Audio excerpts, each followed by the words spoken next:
it's good to practice those everywhere.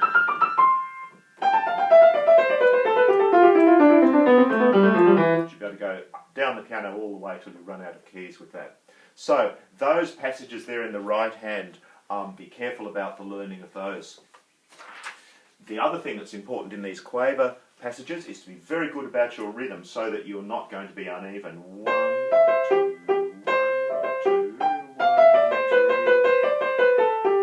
2. Be sure you know where the important notes are. 1, 2, 1, 2. And that you've got a little shape that is helping your fingers get ready over the next notes. We don't want very uneven playing. So, important to practice that slowly and carefully. Let's look at a couple of other things. Actually, that pretty much covers the right hand. Oh no, there is one really interesting part of the right hand that I think is quite important. Bar 28. First of all, we've had our little adventure in the middle section.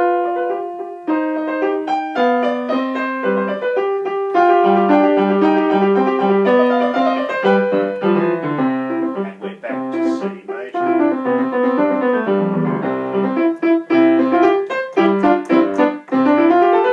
And then we've got this different pattern that we haven't had before. Normally this has gone, and the jumping notes have been lower. Here he turns it upside down, and the jumping notes are the high ones. So the fingering there is quite important. I would use, this is bar 28, on the repeated E, 4, 3, 2. So I might go 3, 1, 2, 4, 3, 2, 4, 3, jump, land on 2, and you're ready for the next one. 2, 2, 3, 5, 3, 1. And then you're ready for those thirds we talked about. 3, 1, 4, 2, 3, 1, 4, 2, back to the home key of C. So we start the scale passage. That's quite important to learn there. So you might want to start with the thirds. Might want to practice the repeated notes, the jump, jump, land, 4, 3, 2. The next one, 3, 5, 3, 1, 3, 5. You might want to practice the slur. Or practice the bar at a time. It's important to get the fingering right there. If you're having trouble with getting this slur, we know this piece is very much about legato and phrasing off. If you're having trouble with,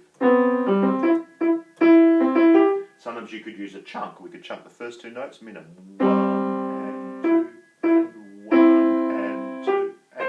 So you're using a chord. Down on that, up, down, up. That works at the beginning too. Normal, 1, 2.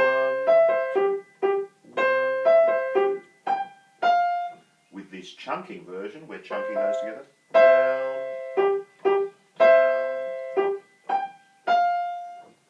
one other thing I think in the right hand here, it's very easy to do the repeated note bounce, bounce, because you're bouncing in the same spot. Bounce, bounce, jumping in the same spot. Here I would try and move by land. I'd do that one and then move by land. So I'd have my phrase off coming here with the wrist. I wouldn't try that because it's going to be very hard to control, so they can move by land. Okay, the left hand. In this piece, like all classical music, we need to think about the length of the notes.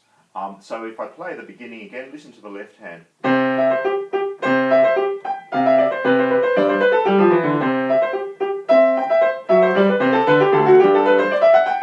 So that's all just crotchets or quarter notes. And we have a crotchet rest, minim rest.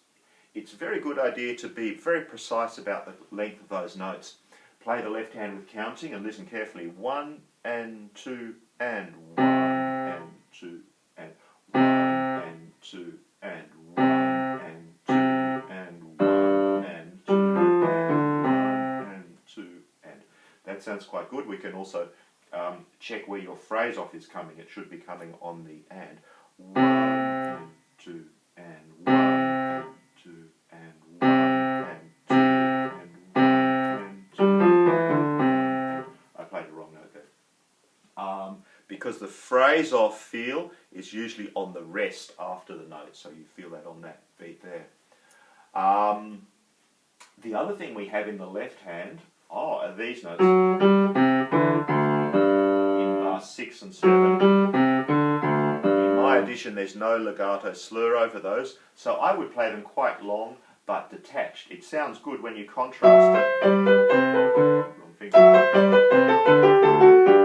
Contrast it with the right hand. This sounds a bit boring.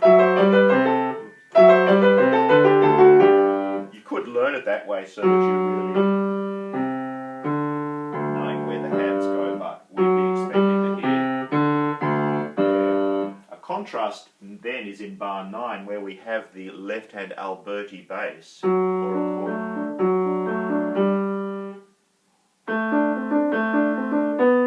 So that is chords. If we put it with the right hand and just play the left as chords.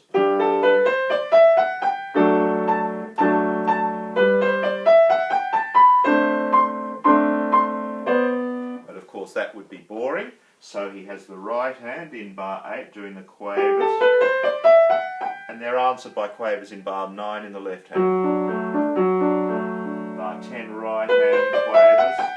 Bar 11 left hand quavers. But these quavers aren't really melodic quavers, they're accompaniment quavers, so we would perhaps play the bass note longer and the ones on the these ones softer and shorter.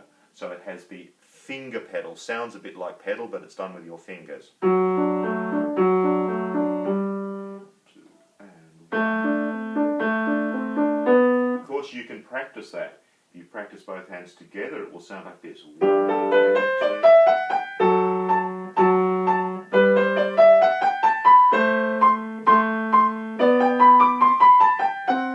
Then you could add the chord in the left hand, which we did before. You could also invent some way to get a nice singing bass that was like this. 1, 2, 2 and 1. And ultimately 1, 2, 2 and 1. Notice how it's going up by step. Just like the right hand in this passage is going G is the main note, A is the main note, B is the main note, C is the main note, D is the main note.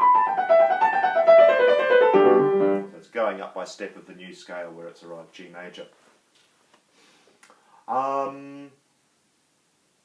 One other little tip with this. We talked about practicing these leaps, changing the distance. I think that's really the main things. Make sure that if you're doing a phrasing exercise like from tone, touch and technique, you might adjust it. So this one you've got land, jump.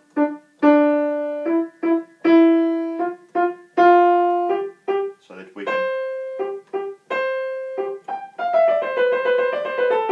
enjoy playing this piece. It's a very nice one. And we might look at polishing it in another video.